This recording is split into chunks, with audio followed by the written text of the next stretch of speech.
عزیز طلباء، تو آئیے اب ہم مطالعہ کرتے ہیں اشعار کا حل لغت کے اور مفہوم کے اور مختصر سی تشریح کے حوالے سے۔ تو پہلا شعر یہ ہے کہ پہنچتا ہے ہر ایک مہکش کے آگے دور جام اس کا، کسی کو تشنائے لب نہیں، کسی کو تشنائے لب رکھتا نہیں ہے لطف جام اس کا۔ تو اس میں جو پہلا شعر ہے اس کے اندر میں نے یہ ڈکٹیشن میں بتا دیا ہے کہ میں کش سے مراد ہے شراب پینے والا، میں کش سے مراد ہے شراب پینے والا، اور دور جام سے مراد ہے شراب کے پیالے کی گردش، تشنائے لب سے مراد ہے پیاسا۔ تو عزیز طلباء، پہنچتا ہے اللہ تبارک و تعالیٰ کی رحمت کا جو سلسلہ ہے وہ ہر ایک شخص کے پاس پہنچتا ہے۔ اللہ تبارک و تعالیٰ کی رحمت سے کوئی بھی شخص محروم یا پیاسا نہیں رہتا۔ تو اس کی تشریح کے ضمن میں یہ دیکھیں کہ شاعر خوبصورت انداز میں بند باندھتا ہے کہ پہنچتا ہے ہر ایک مہکش کے آگے دور جام اس کا۔ مہکش ہوتا ہے شراب پینے والا۔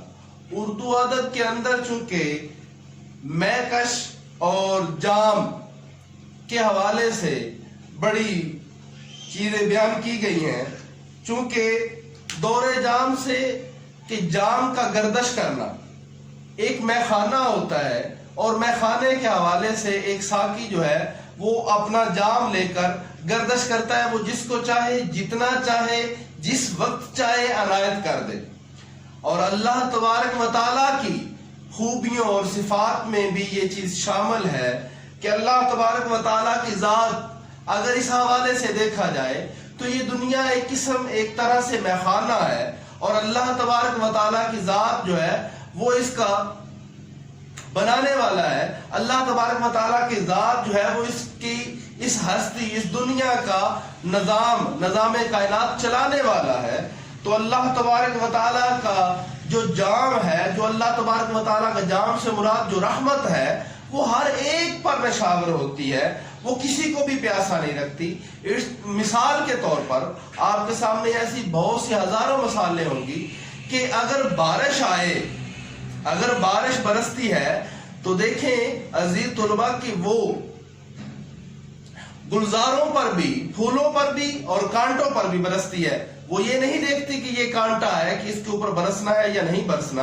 اگر اللہ تبارک و تعالیٰ کی ذات کی بنائی اشیاء میں ایک سورج کی مثال لے لیں تو سورج جب طلوع ہوتا ہے تو وہ یہ نہیں دیکھتا کہ یہ امیر کا محل ہے یا کسی ایک غریب کا جھونپڑا ہے، تو وہ جھونپڑے کو اور محل کو دونوں کو یکساں طور پر روشنی مہیا کرتا ہے۔ تو اسی طرح پہنچتا ہے ہر ایک مہکش کے آگے دور جام اس کا، کسی کو تشنائے لب نہیں رکھتا لطف عام اس کا۔ لطف عام سے مراد ہے عام مہربانی۔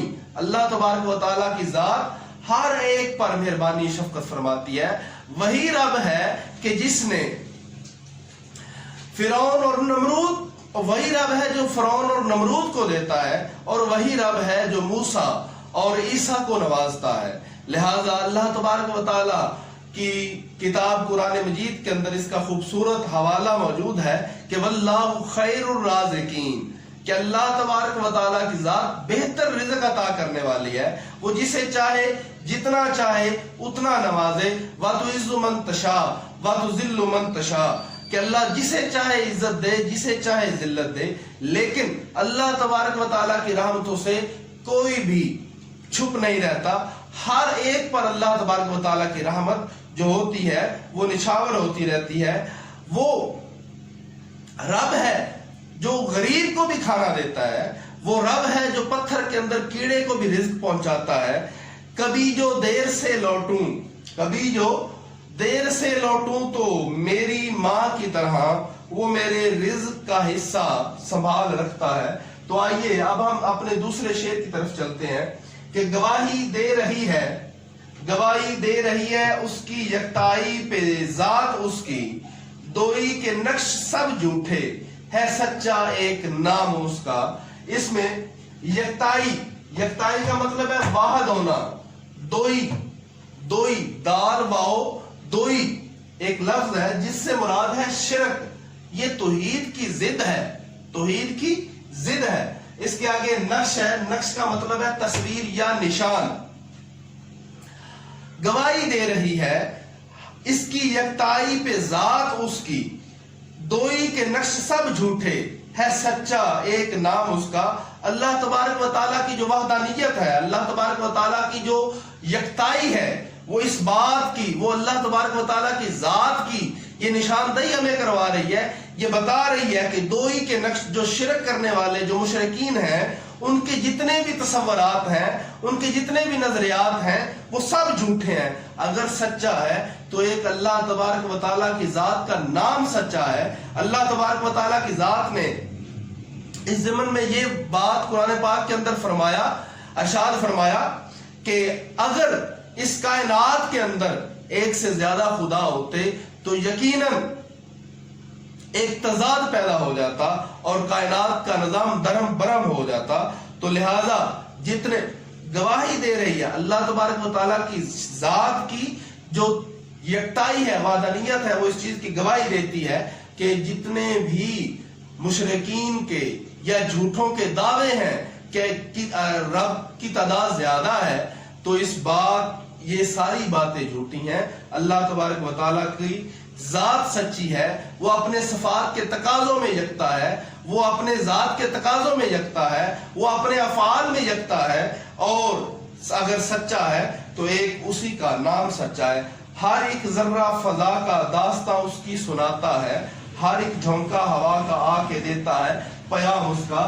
ذرہ ٹکڑا, ذرہ چھوٹے چھوٹے ذرات, داستان سے مراد کہانی ہے, پیام سے مطلب پیغام ہے, پیغام. ہر ایک ذرہ اللہ تبارک و تعالیٰ کی ذات کی شان میں یہ دیکھیں کہ ہر ایک ذرہ مٹی کا ایک ایک ذرہ, فضا کے اندر جو یہ ہوائیں چلتی ہیں یہ کس قدر چلتی ہیں, ان کی کیا سرکولیشن ہے, فورس آف گریوٹی, اس کے علاوہ ہر ایک ذرہ فضا کی داستان اس کی سناتا ہے کہ یہ کیسی ہوائیں چلتی ہیں. اس کی بڑی خوبصورت مثال آپ کے سامنے پیش کرتا ہوں کہ صبح اٹھتے ہی اوس کے قطرے پتوں کے اوپر, پھولوں کے اوپر اس جگہ پہ کھڑے ہوتے ہیں. اگر آپ ہزاروں کوششوں کے باوجود بھی کرنا چاہیں تو نہیں کر سکتے کہ پانی کو اس کے اوپر ٹھہرا دیں. وہ جو ذرہ ایک کھڑا ہوتا ہے اس کے اندر اللہ تبارک و تعالیٰ کی ذات کی نشانیاں موجود ہوتی ہیں.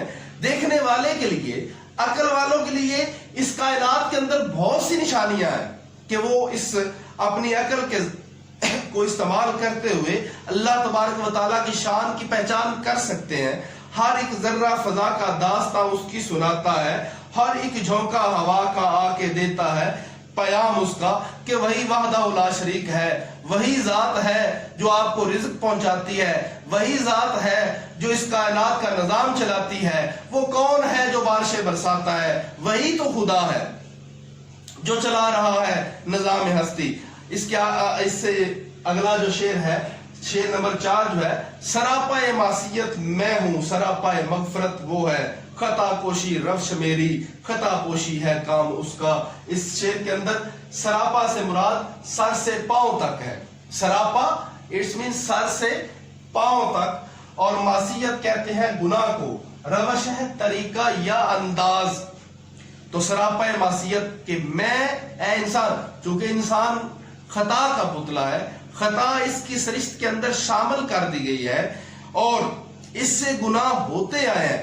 کوئی بھی انسان, کوئی کامل بھی جو کسی کام پر مکمل عبور رکھتا ہو, وہ کرتے کرتے بھی ایک ایسی جگہ پہ اس سے بے اختیار اس سے غلطیاں ہو جاتی ہیں, کوتاہیاں ہو جاتی ہیں. تو سراپا معصیت میں ہوں کہ میں گناہوں کا پتلا ہوں, سر سے پاؤں تک گناہوں میں بھرا ہوا ہوں. سراپا مغفرت وہ ہے. اگر میں سر سے پاؤں تک گناہوں سے لدا ہوا ہوں تو اس کو اپنی رحمت کے صدقے مجھ سے گناہوں کی بیماری دور کرنے والا بھی اللہ تعالیٰ ہے. اور خطا کوشی ہے روش میری, خطاؤں پہ خطائیں کرنا یہ میری روش میں ہے, یہ میرا طریقہ ہے. میں خطاؤں کا پتلا ہوں, مجھ سے غلطیاں سرزد ہوتی آئی ہیں اور ہوتی جائیں گی, لیکن اس اللہ تبارک و تعالیٰ کی شان دیکھیے کہ آپ کی جتنی بھی غلطیاں ہیں اس کے اوپر پردہ ڈالنا، خطا پوشی کرنا اس رب واحد کا کام ہے۔ وہ رب جو پوری کائنات کا رب ہے، وہ رب جو میرا رب ہے، وہ رب جو محمد عربی صلی اللہ علیہ وآلہ وسلم کا رب ہے، وہ رب جو تمام انسانوں کی خطاؤں پر پردے ڈالتا ہے۔ لیکن ایک وقت آتا ہے کہ جب انسان کے اندر یہ خیال پیدا ہوتا ہے کہ یہ گناہ جو میں نے کیا ہے اس کی ایک نہ ایک دن مجھے سزا ضرور ملے گی، یا جزا جو میں نے نیک کام کیا اس کی جزا ملے گی۔ اگلا شعر ہے، میری افتادگی بھی میرے حق میں اس کی رحمت تھی کہ گرتے گرتے بھی میں نے لیا دامن ہے تھام اس کا۔ انسان خطاؤں کا پتلا ہے، وہ خطا در خطا کرتا ہے اور اس کی سرشت میں یہ چیز شامل ہوتی ہے۔ لیکن میری افتادگی، میری بے بسی، افتادگی سے مطلب میری بے بسی، دامن تھام لینا، سہارا چاہنا کہ میری بے بسی اس قدر ہے، میں اس قدر بے بس ہوں کہ میرے حق میں اس کی رحمت ہی ہوتی ہے کہ میں جب بھی گناہ کرتا ہوں لیکن اس کے عوض مجھ پہ اللہ تبارک و تعالیٰ کی ذات رحمت ہی برساتی ہے کہ گرتے گرتے بھی میں نے لیا دامن ہے تھام اس کا۔ کہ جب انسان گناہ کرتا ہے تو جب ایک مسلمان گناہ کرتا ہے، جب ایک انسان گناہ کرتا ہے تو اس کے عقل کے تقاضوں کے اندر جو چیز گھومتی ہے وہ حشر کا میدان ہے، وہ محشر کا میدان ہے۔ جب وہ سوچتا ہے کہ اس کی سزا اور جزا پائے گا اور اس کے لیے جہنم کا ایندھن جو ہے وہ تیار ہے، جہنم کے شعلے جب اس کے ذہن میں گردش کرتے ہیں تو وہ پھر کہتا ہے کہ اے اللہ میں تیرے دامن کو تھامتا ہوں اور اے اللہ تو اپنی رحمت کا صدقہ مجھے بخش دے۔ اور اللہ تبارک و تعالی رب العالمین ہے، وہ تمام جہانوں کا رب ہے، وہ جو چاہے کر سکتا ہے۔ اللہ تبارک و تعالی اس عاجزی، اس انکساری سے مانگی گی معافی کو جب قبول کرتا ہے تو اللہ تبارک و تعالی کی ذات سب کو معاف فرما دیتی ہے، اس کے تمام گناہوں کو معافی فرما دیتی ہے۔ اس کی خوبصورت مثالیں ہمارے اسلام کی تاریخ کے اندر بھی موجود ہیں۔ اگلا شعر ہے، ہوئی ختم اس کی حجت اس زمین کے بسنے والوں پر کہ پہنچایا ہے ان سب تک محمد نے کلام اس کا۔ حجت ہوتی ہے دلیل یا ثبوت، کلام کا مطلب ہے بات یا پیغام۔ کہ جو لوگ جب مشرکین مکہ کہتے تھے کہ اگر تمہارا رب ہے تو لاؤ اس کی کوئی دلیل، تو اللہ تبارک و تعالیٰ نے وہ دلیلیں، وہ پیغام اپنا رسول اللہ صلی اللہ علیہ وآلہ وسلم کے ذریعے سے ہم تک قرآن پاک کی صورت میں پہنچایا، جس کے اندر اللہ تبارک و تعالیٰ کی وحدانیت کی شانیں بیان کی گئیں، اللہ تبارک و تعالیٰ کے بے نیاز ہونے کی باتیں بتائی گئیں، اللہ تبارک و تعالیٰ کی ذات کی رحمتوں کا بیان کیا گیا، اللہ تبارک و تعالیٰ کے عذاب کا بیان کیا گیا۔ اور یہ آپ صلی اللہ علیہ وآلہ وسلم کے ذریعے سے ہم تک یہ سارا پیغام جو ہے وہ اللہ کا پہنچا۔ اور آخری حج کے موقع پر آپ صلی اللہ علیہ وآلہ وسلم نے یہ فرما دیا کہ ہم نے آپ پر دین کو مکمل کیا، اور قرآن پاک کے اندر اس کا بیان بھی ہے، الیوم اکملت لکم دینکم اور وغیرہ۔ اس کے علاوہ اللہ تبارک و تعالیٰ نے وہ تمام حجتیں جو دلیلیں مانگ رہے تھے مشرکین، ان کو پورا کیا اور ان کو حق کے راہ کی تبلیغ کی اور حق کی طرف آنے کا پیغام پہنچایا۔ بجھاتے ہی رہے پھونکوں سے کافر اس کو رہ رہ کر، مگر نور اپنی ساتھ پر رہا ہو کر تمام اس کا۔ بجھاتے ہی رہے پھونکوں سے، بجھاتے ہی رہے پھونکوں سے، کہ جیسے ابو جہل اور دیگر کفار مشرکین مکہ نے اس دین اسلام کو فروغ دینے کی بجائے اس میں مختلف قسم کی رکاوٹیں پیدا کی اور اس کو ختم کرنے کی کوششیں کی، لیکن ان کو یہ علم نہیں تھا کہ یہ اللہ تبارک و تعالیٰ کی ذات کا دیا گیا بھیجے گئے رسول ہیں، اور اللہ تبارک و تعالیٰ کی ذات کی وحدانیت بیان کرنے والے ہیں۔ آج تک آپ صلی اللہ علیہ وآلہ وسلم تک دنیا میں جتنے بھی انبیاء کرام آئے، جتنے بھی نبی آئے، انہوں نے اللہ تبارک و تعالیٰ کی وحدانیت کو بیان کیا ہے، اور اس بات میں کوئی شک نہیں کہ اللہ تبارک و تعالیٰ کی وحدانیت، اللہ تبارک و تعالیٰ کی یکتائی کو چھپانے سے بھی وہ نہ چھپ سکتی ہے اور نہ وہ کم ہو سکتی ہے۔ اور بجھاتے ہی رہے پھونکوں سے، کافروں نے بے تحاشا کوششیں کی، رسول اللہ صلی اللہ علیہ وسلم کو طائف کے میدان میں پتھر مارے گئے، لیکن آپ صلی اللہ علیہ وسلم نے ان کے حق میں بھی دعائیں کی، مگر نور اپنی ساتھ پر، ساتھ کہتے ہیں گھڑی کو، ساتھ کہتے ہیں گھڑی کو، نور کہتے ہیں روشنی کو یا ہدایت کو، لیکن اللہ تبارک و تعالیٰ کے حکم سے کافروں کی لاکھ کوششوں کے باوجود جو پیغام حق تھا وہ اپنی گھڑی پر اپنے متعین کردہ وقت پر پورا ہوا، اور ہمارے سامنے دین اسلام کی طرح دین اسلام بن کر ہمارے سامنے آیا، جس پر عمل کرنا ہمارا فرض بھی ہے۔ اور یہ پوری نظم مولانا ظفر علی خان کی ہمیں یہ سبق دیتی ہے، ہمیں یہ درس دیتی ہے کہ اللہ تبارک و تعالیٰ کی ذات ایک ہے، واحد ہے، وہ لا شریک ہے، اس کا کوئی شریک نہیں، وہ قل هو اللہ احد ہے، وہ بے نیاز ہے، نہ اس کو جننے والا ہے کوئی، نہ اس کو کسی نے جنا ہے، نہ اس نے کسی کو جنا ہے، وہ واحد ہے، وہ اپنے ذات کے تقاضوں میں، وہ اپنی صفات کے تقاضوں میں واحد و یکتا ہے، اور ہم انسان گناہوں کے پتلے ہیں، ہم سے خطائیں سرزد ہوتی رہتی ہیں، لیکن اللہ تبارک و تعالیٰ کی ذات نبی اکرم صلی اللہ علیہ وسلم کے وسیلہ جلیلہ سے ہمیں معاف فرماتا آیا ہے، ہمیں معاف کرتا رہے گا، اور انشاءاللہ اللہ تبارک و تعالیٰ روز محشر نبی اکرم صلی اللہ علیہ وسلم کے شفاعت کے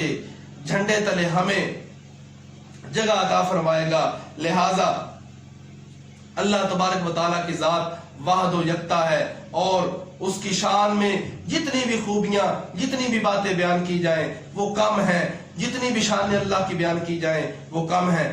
یہ تھا